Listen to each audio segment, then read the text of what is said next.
What do you want your experience to be about? Is it about connection? Is it about loving your people up? Is it about being close with them? Is it about creating memories together at this precious stage that your kids are at? Is it about resting? Some of you might have some days off of work, which is a rarity, and maybe you just want to unwind, but you don't know how.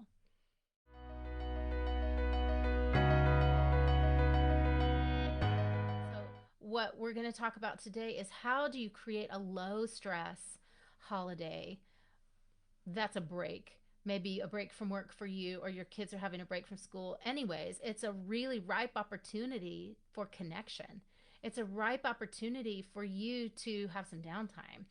And it may not seem like that because we're so programmed to work harder, longer, push more, spin more plates around holiday time. But what I want to invite you into is thinking of this in another way. Okay, so today I'm going to give you my 3-step plan for creating a low stress holiday that's the one you want to have, not the one you're expecting yourself to create or putting pressure on yourself to have. And I'm going to give you the 3 most important steps that people skip, the 3 most important pieces to creating a holiday, having a holiday break or week or celebration that is the one you desire, one you can enjoy, one that your family can enjoy with you, one that adds to your life instead of robbing you of your energy, which is what happens to so many people, so many moms around holidays. So here we go. Now you guys have a lot on your plate. Some of you are working full time with kids at home. Some of you have partners who are at different stages of involvement or ability to help or time availability. Some of you have very little time, and yet you are working, double time during the holidays to create an experience that is something you feel like you should do. First, I'm going to call out a couple of mistakes people make, common mistakes that I see people making around times like this, holiday times, Christmas, Hanukkah, we're at Thanksgiving now, but it's going to go on for months. So, one of the first mistakes, the most obvious mistake that people make is to not make a plan for how they want the holiday to go. There's no plan, meaning they haven't clearly identified what they do want. You sort of find yourself on automatic pilot heading into holidays or heading into busyness. You might find yourself on automatic pilot, more focused on all of the tasks and the things that you need to do and the things you expect of yourself or of others, of how you want the holiday to go. And you just jump right into action. You make plans about the food, you make plans about the timing, the agenda, what you want to do, who you want to see, if you're going to travel, how you're going to prepare for travel, pack and go, or how you're going to host, clean your house, those kind of things. You take care of sort of the environmental piece, the logistical piece, the doing piece, but you have no plan for how you're going to prepare to enter into that time. Meaning, prepare yourself mentally, your well being, your health, your energy levels, your expectations for social time, right? That's the piece that people skip. They skip it and they expect it to go well, but with no plan. So that's curious. That's interesting. Why do we do that? We do it because that's all we know. No one ever told us it could be any different. So here I am telling you that it can be different. All right. Grab your pen and paper. We're going to go over the 3 steps in a second. Another mistake that people make is just flowing all of their energy to making sure that other people are okay, are comfortable, or taken care of. You skip over yourself. You forget what you're going to need, right? You just dive right into what should I be doing? What am I supposed to be doing? And where do we get that? Where do we get that? From what other people showed us, from what other people feel. We're not resourcing here. We're just going, I should, they expect me to, that should happen, so I need to jump through those hoops and fulfill that. And oh my God, I look like such a failure if I drop the ball. So I have to make things look a certain way. I have to present myself a certain way.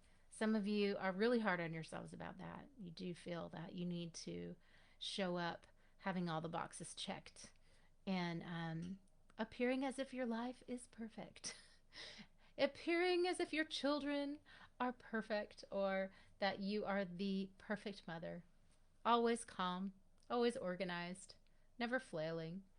You know, we do that to ourselves, and it's not necessary. It's not necessary. So rather than kind of taking life as it comes, right?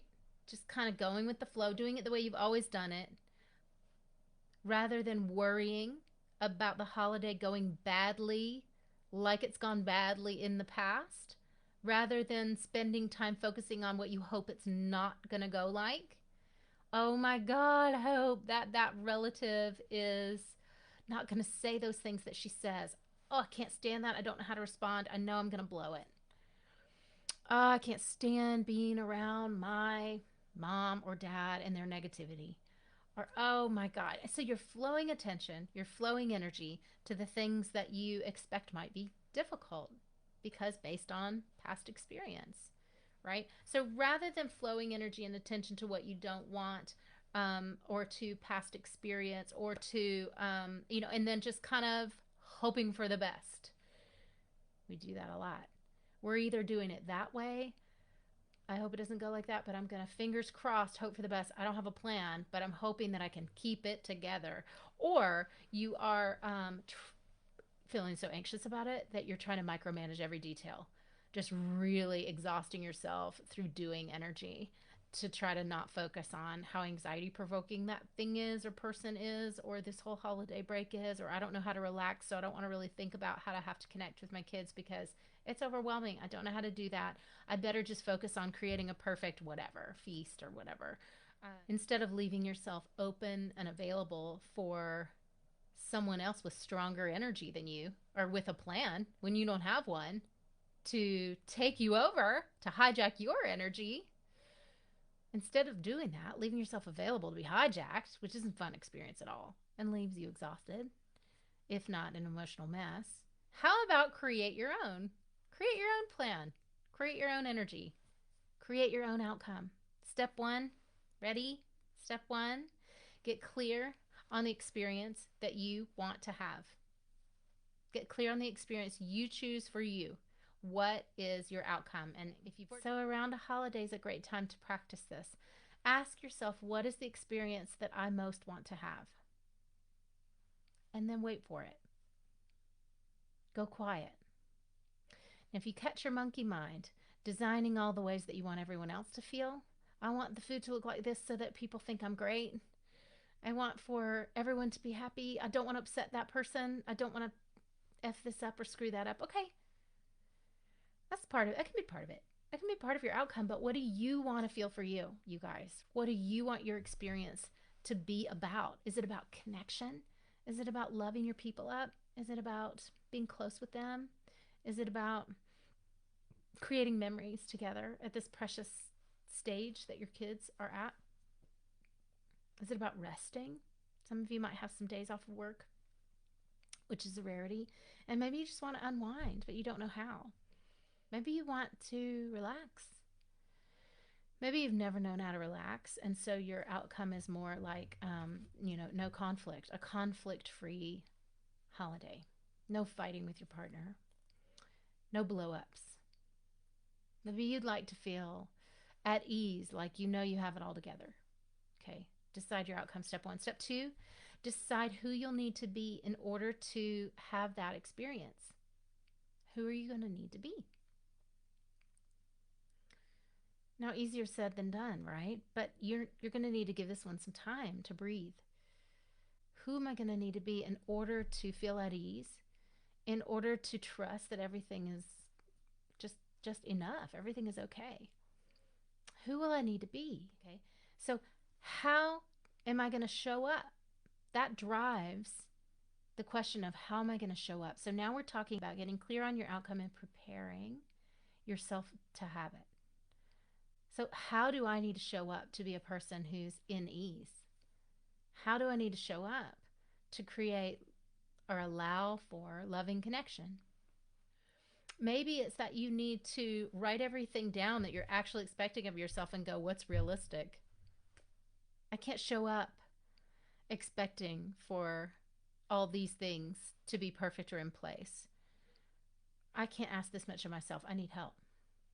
This is too much for one human. Maybe it's that you need to scale back, or maybe it's that you need to take better care of yourself. What does that look like? How do you need to prepare?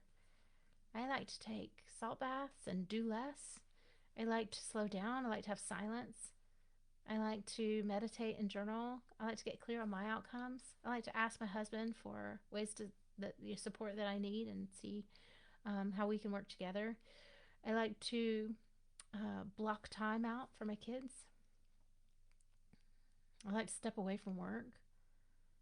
These are all ways that I prepare myself to be in ease, that I take deep care, emotional, mental, spiritual care of myself so that I can be a grounded, loving presence in my family, so I can be flexible, so I can roll with punches and laugh when things break or when messes happen, right? If my plate's too full, I can't do any of that. If I'm expecting myself to be something I can't achieve, step 3 is to ask yourself, is there anything I need in order to show up this way?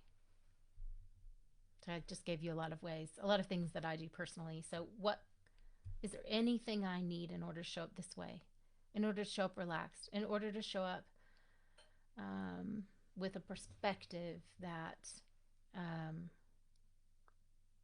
that is really relaxed, that is knowing that the holidays really just about connection and enjoying life, right?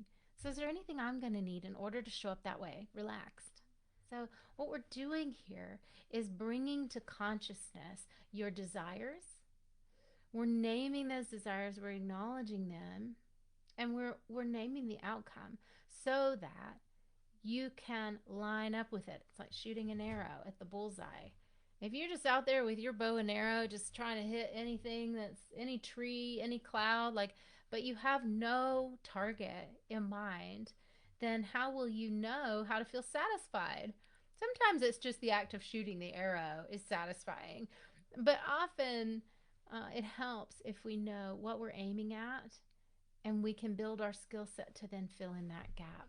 So if this is resonating for all of you, then who are watching, and you really do want to know more, you want to see if I can help you, you want to know what it would be like to live an outcomes based life and really live in that place of enjoyment, in that place of ease in motherhood, you want to see what's possible for you, then please do reach out. I would love to connect with you. And the best way to do that is just to get on my calendar. You can book a call. I'll put the link, my calendar link in the space by this video. It's www.honorjanetsky.com/call. So don't hesitate. I'm leaving a couple of spots open over the holiday weekend for those of you who have some time away from work and you can think about yourself a little bit. Don't hesitate to reach out, and we'll see. We'll make a plan for you to see what's going to be of the most help for you right now, getting where you want to go.